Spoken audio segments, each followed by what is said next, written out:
सुनहरे मोर की कहानी। एक समय की बात है। एक तालाब के पास पेड़ पर एक मोर रहता था। मोर काफी बड़ा और सुंदर था। उसे मोर के पंख कुछ अलग तरह के थे। वो सुनहरे पंख थे। तालाब से थोड़ी दूर पर एक झोपड़ी में एक बूढ़ी औरत भी रहा करती थी। उस बूढ़ी औरत की दो बेटियां भी उसके साथ रहती थी। बुढ़िया के पति की बहुत पहले मृत्यु हो चुकी थी।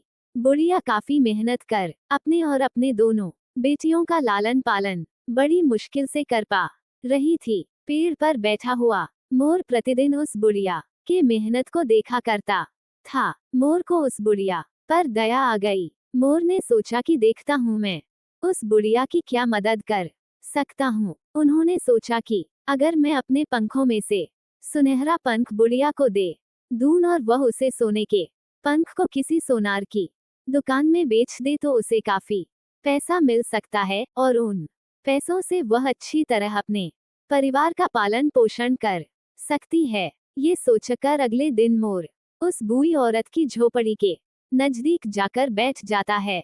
जब बुढ़िया अपने घर से बाहर निकली तो मोर को देखकर बुढ़िया ने सोचा कि शायद यह मोर बहुत भूखा है और खाने की तलाश में उसकी झोपड़ी के पास शायद आया है।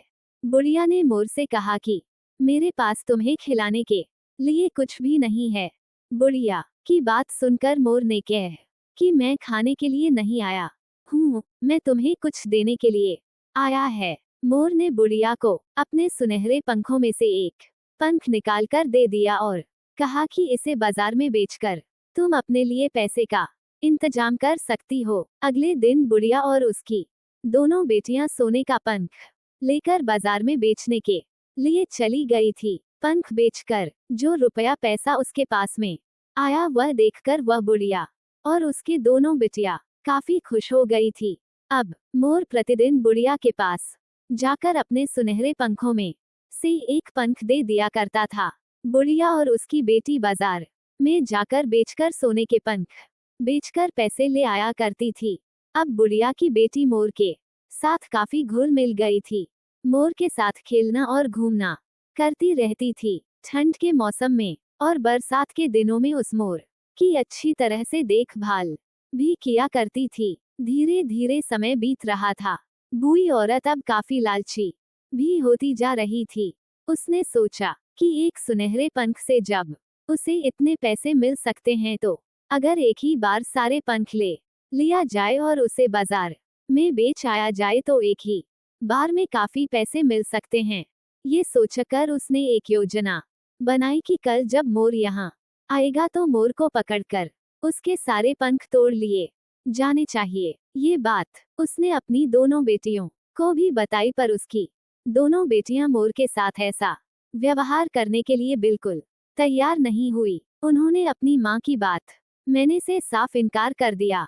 अगले दिन जब मोर बुढ़िया के दरवाजे पर पहुंचा तो बुढ़िया ने पीछे से आकर मोर का गर्दन पकड़ लिया और उसके सुनहरे पंखों को तोड़ना शुरू कर दिया। लेकिन ये क्या, बुढ़िया जैसे जैसे मोर के सुनहरे पंखों को तोड़ती जा रही थी वह पंख सफेद होते जा रहे थे। ये देखकर बुढ़िया निराश हो गई और रो पड़ी। उसने मोर को छोड़ दिया। मोर वहां से उड़कर दूर चला गया। जाते जाते मोर ने बुढ़िया को कहा कि तुम अब लालची हो गई हो। जब तुमने मेरी इच्छा के विरुद्ध मेरे सुनहरे पंख नोच लिए तो वह सुनहरा पंख अपने आप सफेद हो गया और सफेद पंख तुम्हारे किसी काम के नहीं हैं। इतना कहकर मोर वहां से काफी दूर उड़ गया और आज के बाद वह मोर उस बुढ़िया एवं उनकी बेटियों को कभी दिखाई नहीं पड़ा। लालच बहुत बुरी चीज है। हमें कभी भी लालच या लोभ में नहीं पड़नी चाहिए। देखने के लिए धन्यवाद।